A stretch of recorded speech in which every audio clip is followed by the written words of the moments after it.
बेटा last time हमने real properties को पढ़ा था और रियल प्रॉपर्टीज टोटल कितनी थी, एडिशन की भी थी और मल्टीप्लिकेशन की भी, एडिशन की भी थी और मल्टीप्लिकेशन की। देखो आपने लेक्चर मिस कर दिए तो जो लास्ट वीडियो वो देख लेना, आपको तकरीबन चीजें समझ में आ जाएगी। नहीं समझ में आया जो वो आप हमसे पूछ लीजिए, ठीक है। आज हम आगे चलते हैं। आगे हमारे पास क्या है, एक्सरसाइज 2.2 से स्टार्ट करें। एक्सरसाइज 2.2 से 2.1 के अंदर कुछ भी नहीं है। 2.1 के अंदर वही प्रॉपर्टीज है, वही क्या प्रॉपर्टीज है। मैं बार बार कह रहा हूं, अगर प्रॉब्लम है 2.1 के अंदर आपको होगा या नहीं समझ में आएगी, आप दूसरे दिन मुझसे आप पूछ सकते। 1-2 करवाना, चलिए ठीक है। 2.1 के कुछ क्वेश्चंस कह रहे हैं, इसे डिस्कस कर लेते हैं।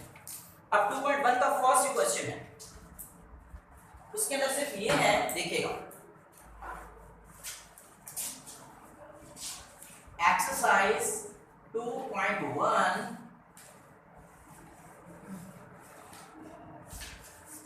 इसके अंदर सिर्फ क्या है, प्रॉपर्टीज का बताना है। अब ये कह रहा है कि which properties of a real and used of the following examples x y z stand for real numbers, stand for real numbers। Number first हमारे पास क्या है question,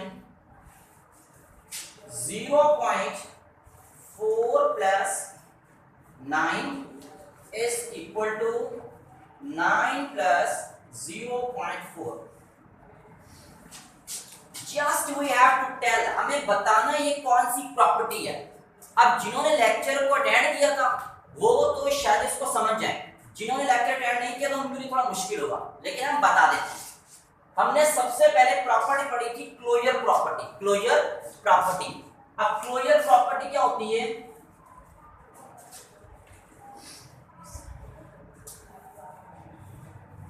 closure property of addition. अब क्लोजर प्रॉपर्टी ऑफ एडिशन क्या होती है, यहां पर देखें, दिस ये होती है a plus B, a plus B belong to real number, belong to, ये क्लोजर प्रॉपर्टी। ये कौन सी है, क्लोजर। अब ये क्लोजर नहीं, आपको खुद ही पता चल जाएगा, एडिशन की सेकंड, ये याद करनी पड़ेगी आपको, सेकंड कम्यूटेटिव। सेकंड क्या थी, कम्यूटेटिव। मैं इस पे आ रहा हूं, कम्यूटेटिव प्रॉपर्टी। अब कम्यूटेटिव प्रॉपर्टी ऑफ एडिशन कौन सी, ये याद करनी पड़ेगी, बहुत आसान है। a plus B is equal to B plus A. अब गौर करो ये कौन सी प्रॉपर्टी है, a plus B, B plus A, ये कम्यूटेटिव प्रॉपर्टी है। नहीं बात समझ में आ रही है जी बेटा, a plus B is equal to a plus B नहीं हो सकता, हो सकता है, लेकिन प्रॉपर्टी इस तरह लिखी होती है, इस वजह से हो सकता है, नो प्रॉब्लम। इसका मतलब ये देखो, a की वैल्यू क्या है, 0.4, 0.4।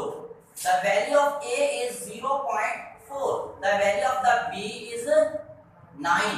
अंडरस्टैंड? तो ये प्रॉपर्टी हमारे पास, कौन सी प्रॉपर्टी, ये वाली। समझ में आ रही है बात बेटा, बात समझ में आ रही है?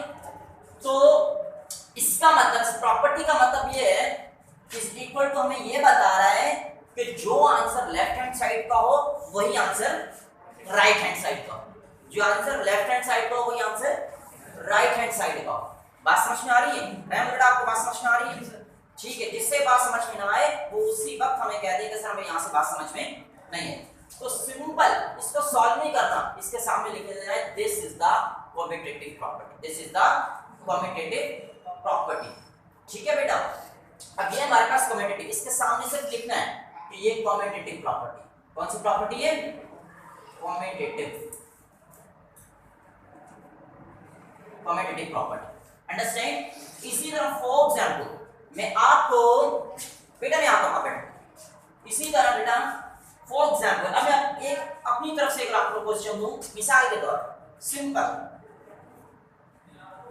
3 प्लस 5, ये कौन सी प्रॉपर्टी होगी, closure property. Simple closure property है, ये आप a की वैल्यू कंसीडर करोगे, ये b की वैल्यू कंसीडर करोगे, बहुत आसान है। क्लोजर प्रॉपर्टी में तो कुछ भी नहीं है, देखा समझ में आ रही?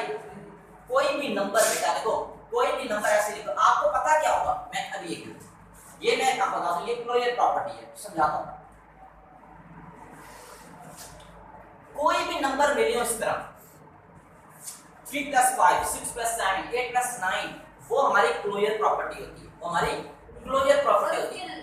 राइट हैंड साइड पर कुछ नहीं, कुछ नहीं होता, सिर्फ ए की जगह समझो ए की वैल्यू 3 है, बी की वैल्यू 5 है। 3 और 5 कितने हो जाएंगे? 3 और 5 8, वही हमारा आंसर होगा, वही हमारा आंसर होगा। ये हमारे पास क्लोजर प्रॉपर्टी है। दूसरी बात, आपको नजर आ रहा है आगे मैंने कुछ लिखा है आर। इस आर, ये कोई सिंपल आर नहीं है, इस आर का मतलब होता है रियल नंबर्स। क्या होता है? रियल नंबर्स, मतलब जो भी आंसर आए वो रियल हो। रियल से मुराद ये होता है आपका कोई भी आंसर आ जाए वो रियल ही होता है, कोई भी आंसर आ जाए वो रियल होता है। Natural number, even number, odd number, rational number, irrational number, ये सारे रियल होते हैं, ये सारे रियल होते हैं। तो आप इसको कंसीडर करें तब भी कोई मसला नहीं, ना कंसीडर करें तब भी कोई मसला नहीं, लिखो या ना लिखो नो प्रॉब्लम, बस आपने फौरन ही समझना इसका मतलब है रियल। तो हमारा कोई भी आंसर होता है वो रियल होता है, कोई भी आंसर होता है वो रियल होता है। इसका मतलब है जो भी आंसर आया उसका ताल्लुक रियल से, उसका ताल्लुक, वो आंसर कोई भी हो वो रियल ही होगा, वो रियल ही होगा। जब आप अपर क्लास में जाओगे ना, फर्स्ट ईयर सेकंड ईयर में, वहां पर आपको बताया जाएगा रियल प्रॉपर्ली होता क्या है। क्या ऐसा भी हो सकता है कि रियल ना हो, ऐसा भी हो सकता है, लेकिन वो बड़ी क्लासेस में जाएंगे वहां पर जाकर आपको इस चीज का डिफरेंस बताया जाए, ठीक है। तो ये हमारे पास क्लोजर प्रॉपर्टी है। इसके अलावा हमने एक और प्रॉपर्टी लिखी थी, मैं अपने तरफ से बता रहा हूं, एसोसिएटिव प्रॉपर्टी, एडिशन की, एसोसिएटिव प्रॉपर्टी एडिशन की। सर इसके अंदर सब्ट्रैक्शन नहीं नो, एसोसिएटिव प्रॉपर्टी बताता हूं। Addition, associative property addition. Associative property हमने क्या लिखी थी याद करें, a + b + c, अंडरस्टैंड, ये लिखी थी, is equal to a + b + c belong to real number. इसके सामने भी इसी तरह बात समझ में आई। एक ये प्रॉपर्टी लिखी थी। नंबर 4 पे हमने लिखी थी एसोसिएटिव होगी, एसोसिएटिव की बात कम्यूटेटिव होगी, इसके बाद क्या लिखी थी additive identity, additive identity, so easy. अब एडिटिव, फर्स्ट चैप्टर में हमने की है। यस, एडिटिव आइडेंटिटी क्या होती है, a + 0 = 0 + a। ये मैं एडिशन की लिखवा रहा हूं, एडिशन मतलब प्लस वाली, जिसमें प्लस वाली साइन आ रही है। फिर ये कम्यूटेटिव प्रॉपर्टी है, ये एक ही है। नहीं, वो है a + b b + a, ये है a + 0 0 + a। आंसर इनका अलग आएगा, आंसर इनका, अब इसमें तो चेंज आएगा ना आंसर, एक a की वैल्यू गिवन होगी, एक b की वैल्यू गिवन होगी। तो इसके अंदर एक की तरफ 0 ही हो, 0 ही हो, मस्ट बी 0, एक तरफ मस्ट बी 0 होगा। बात समझ में आ रही है। तो एक ये प्रॉपर्टी है। अब मैं बताता हूं इनका यूज कहां पर है और कैसे करते हैं। इसके बाद नंबर 5, एडिटिव इनवर्स। एडिटिव, बेटा दोबारा इसलिए रिवाइज कर रहा हूं, क्वेश्चन आ रहा है, समझ में आ रही है। Additive inverse. अच्छा एक बात यहां पर सुने, मैंने आपको उस दिन भी शायद बताया था कि बेटा आपसे कोई पूछे एडिटिव आइडेंटिटी क्या होती है, मोस्टली इंस्पेक्शन वाले या टीचर्स आके क्लास पूछ लेते हैं एडिटिव आइडेंटिटी क्या होती है। तो क्या होती है एडिटिव आइडेंटिटी, मैंने इसे बताया था आपको प्रीवियस लेक्चर में, 0। एडिटिव आइडेंटिटी क्या होती है, 0। और कोई पूछे मल्टीप्लिकेटिव आइडेंटिटी क्या होती है, 1। एडिटिव आइडेंटिटी कोई पूछे आपने कहना 0 होती है, मल्टीप्लिकेटिव आइडेंटिटी 1 होती है। ये अपनी बात दिमाग में बिठा। अब एडिटिव इनवर्स क्या होता है देखते रहिएगा। एडिटिव इनवर्स ये होता है, देखें, a + -a, सी हो, is equal to -a + a, belong to real numbers, belong to real numbers, okay। Commutative property क्या है, रियल नंबर नहीं देगा। मेरा बेटा लिख सकते, मैंने लिखा नहीं, मैं I forget it, that's it, okay. तो ये एडिशन की प्रॉपर्टी है, ये किसकी है, एडिशन की। इसके अंदर हमने एक डिस्ट्रीब्यूटिव प्रॉपर्टी भी करवाई है, डिस्ट्रीब्यूटिव भी प्रॉपर्टी करवाई, वो भी देख लें।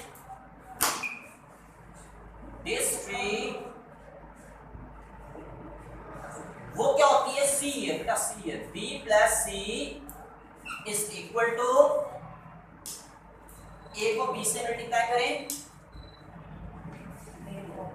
b प्लस a को c से करें, a से। अब क्या होगा, आपको एक्चुअल इसका ये है क्या, एक्चुअल आपको ये होगा कि आपको ना कुछ वैल्यूज दी होंगी, फिर आपको कहा होगा रियल नंबर प्रॉपर्टीज डिफाइन करें, रियल नंबर प्रॉपर्टीज। ऐसे नहीं ये लिखा नहीं होगा, ये आपको याद करनी है।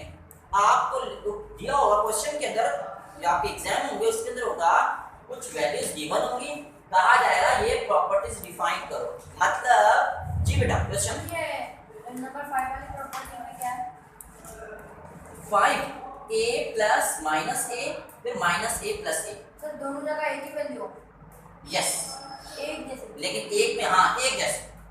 मैं अब प्रूव करते हैं इसे, देखिए मिसाल के तौर पे यहां पर मैं आपको दे दूं, सी बेटा प्लीज, a की वैल्यू 2, b की वैल्यू 4 और c की वैल्यू 1 या 3, कोई भी ले लें 1, ओके। ऐसे आपको वैल्यूज गिवन होंगी, कहा जाएगा define the real number properties, पर लिखा होगा define the real number properties, ठीक है। तो आपने फौरन समझना, और ये भी लिखा होगा find the real number of addition properties या मल्टीप्लिकेशन प्रॉपर्टीज। अगर एडिशन लिखा होगा तो एडिशन वाली, अगर मल्टीप्लिकेशन लिखा होगा तो मल्टीप्लिकेशन वाली, जो अभी तक हमने नहीं की, हमने अपने प्रीवियस लेक्चर में की, ठीक है। ऐसे वैल्यूज गिवन होगी, आपको पहली प्रॉपर्टी उठानी है। पहली प्रॉपर्टी हमारे पास क्या है, देखते रहिएगा, a plus belong to r, see here I am saying to again to again, so easy, बहुत आसान है। कैसे, a की वैल्यू क्या है 2, ऐसे क्वेश्चन गिवन होंगे आपको और लिखा होगा define the real number properties, define the real number property. a की जगह क्या लिखेंगे 2 प्लस b की वैल्यू क्या है 4, 4 और 2 6, 6 belong to real number, yes. Number first property defined होगी। इसी तरह नंबर सेकंड पे आ जाए, नंबर सेकंड हमारे पास क्या है, कम्यूटेटिव प्रॉपर्टी। पहले आप प्रॉपर्टी लिखें, नंबर मार्क्स ज्यादा लेना चाहते हैं तो प्रॉपर्टी लिखना लाजमी है, is equal to b plus a, understand. अब बताएं किससे पूछें, बेटा आप बताएं a की वैल्यू कौन सी है 2, बेटा b की वैल्यू 4, बेटा b की वैल्यू 4, जेड a की वैल्यू हाँ a की 2, ओके। 4 और 2 6, 4 और 2 6, it is also proved both equal and belong to real number, दोनों सर इक्वल। अगर दोनों जगह अलग-अलग वैल्यू हो, पॉसिबल नहीं है, ऐसा पॉसिबल नहीं है। अगर ऐसा हो गया तो आपकी प्रॉपर्टी में कोई आप मसला कर रहे हो, कोई प्रॉब्लम कर रहे हो, कोई गलत कर रहे हो, ठीक है। अच्छा, इसी समझ में आ रही है बेटा बात। नंबर थर्ड, रेडी रहिएगा, I will ask the question. Number third है एसोसिएटिव प्रॉपर्टी। कौन सी प्रॉपर्टी, एसोसिएटिव। एसोसिएटिव प्रॉपर्टी क्या है, a plus b plus c is equal to a plus b plus c, okay. Yes, please tell me what's the value of the a 2, very good. 2 plus b की value बेटा 4, g Uzair c की value 1, yes. a की value 2, b की value 4, c की value 1, right. अब हमें इसको prove करना है, दोनों का आंसर इक्वल आ गया, हमारी प्रॉपर्टी सैटिस्फाई हो गई। खुदा ना खासा अगर कभी ऐसा हो जाता है कि प्रॉपर्टीज का आंसर इक्वल नहीं आता तो फौरन समझ लेना आपने कोई ना कोई प्रॉब्लम की है उसके अंदर। तो 4 और 2 6, ब्रैकेट खत्म कर दो, प्लस का 1, ये बात समझ में आती है। मैंने ब्रैकेट कैसे खत्म करती हूं, ब्रैकेट खत्म हो जाती है, इज इक्वल टू 2 sin 4 और 1 5, ओके। हां यस, अब देखना 6 और 1 7 is equal to 2 sin plus plus 5, 7 is equal to 5 और 2 7 hence proved, hence belong to real numbers, belong to sir ये छठी के बाद सही समझ 6 वाली। ओके बाकी समझ में आ गई ना, बाकी तो ये सॉल्व हो जाएगी, इसमें प्रॉब्लम है कुछ? सर 5 में है। 5 में प्रॉब्लम है, करवा देता हूँ सारी, करवा देता हूँ, टेंशन क्यों ले रहे हो? ठीक है चलें जी, अब चलते हैं हम आगे। मैं ऊपर से बेटा रेस कर दूँ, ये लिखी हुई है, ये तो यहाँ पे है लिखनी नहीं लिखनी, माशाल्लाह। अच्छा ठीक है जी, अब बेटा हमने प्रॉपर्टी नंबर कौन सी करनी है? पहले 4 करते हैं फिर 5 करते हैं। 4th प्रॉपर्टी हमारे पास है identity a plus 0 0 plus a। a की वैल्यू क्या है? a की वैल्यू क्या है? सर 2। 0 को 0 ही रहना है, 0 कांस्टेंट है, इज इक्वल टू फिर 0 फिर 2। 2 को 0 से प्लस करो 2, 0 को 2 से प्लस करो 2, hence proved, property will be proved, property will be same, answer will be same, so it will be approved। okay अब आते हैं नंबर 5 पे। नंबर 5th प्रॉपर्टी क्या देख रही है? a plus minus a is equal to minus a plus and a। ठीक है अब और से देखिएगा बेटा, इसमें क्या होगा? a की वैल्यू क्या है? 2 plus same minus same, a की वैल्यू क्या है? 2 is equal to minus same, minus को कुछ नहीं करना, a की जगह वैल्यू रखोगे। a की वैल्यू क्या है? 2 प्लस a की value 2। Okay 2 same plus minus minus का 2 is equal to minus 2 same plus plus plus का 2 plus minus 0 minus plus minus 0, hence true, hence ये प्रॉपर्टी भी सेटिस्फाई। सर इस वाली प्रॉपर्टी का आंसर हमेशा 0 ही है। हमेशा 0 है, हमेशा 0 ही आएगा, ये बात याद रखना। अब चलते हैं लास्ट वाली प्रॉपर्टी, लास्ट वाली प्रॉपर्टी। अब लास्ट वाली प्रॉपर्टी में क्या होगा देखिएगा बेटा, ये रेस कर दो यहाँ पे। ठीक है अब लास्ट वाली प्रॉपर्टी है डिस्ट्रीब्यूटिव प्रॉपर्टी। डिस्ट्रीब्यूटिव प्रॉपर्टी, अब डिस्ट्रीब्यूटिव प्रॉपर्टी क्या होती है देखिएगा, a b plus c is equal to a b plus a c। इसका भी आंसर इक्वल आना चाहिए। कैसे है देखिएगा, a की वैल्यू क्या है? 2, b की वैल्यू 4, c की value 1। Okay is equal to, फिर देखें a की वैल्यू 2, तो आप ब्रैकेट देंगे, b की वैल्यू 4।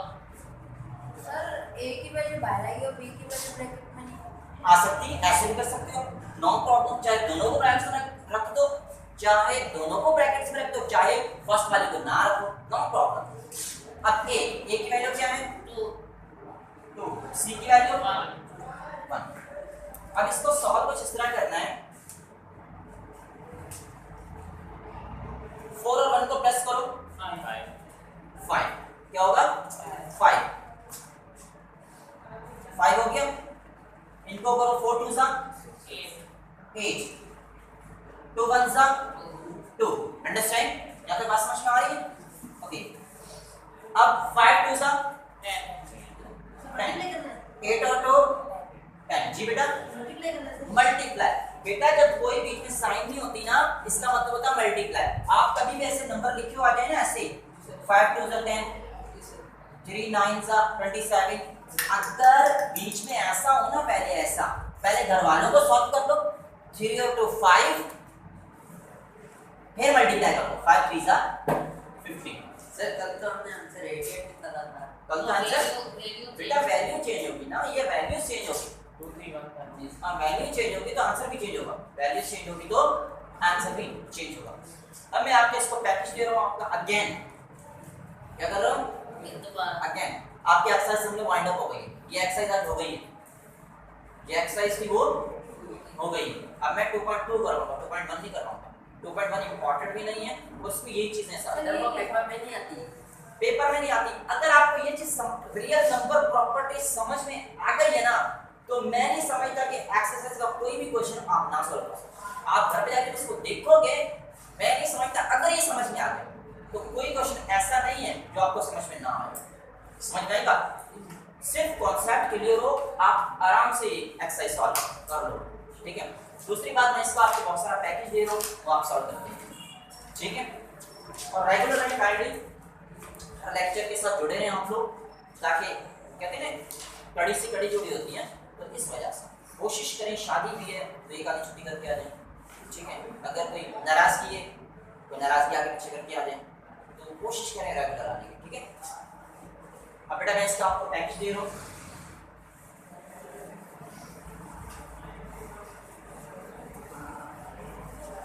लिखना था आप लोगों ने, नमस्ते।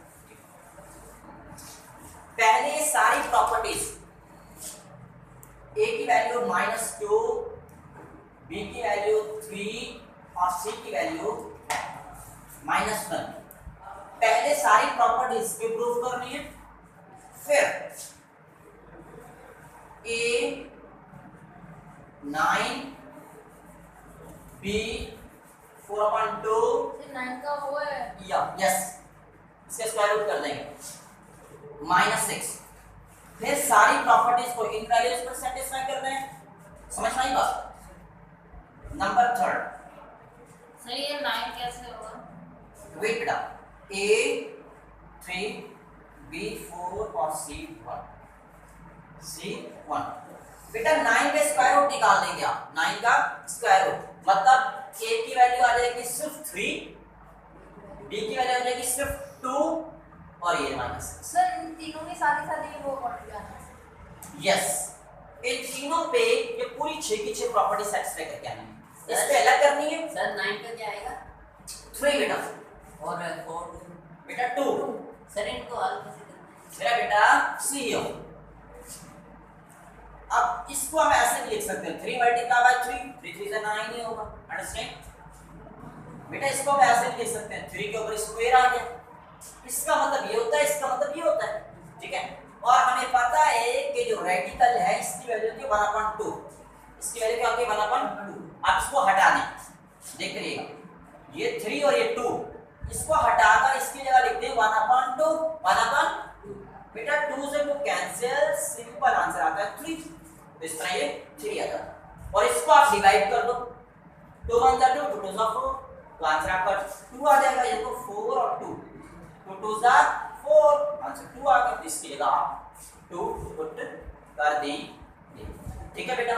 अब उम्मीद करता हूँ आपको इसमें कोई प्रॉब्लम नहीं होगी, ठीक है। अभी आप सारा पैकेज इसका करके, ठीक है बेटा। Thank you very much.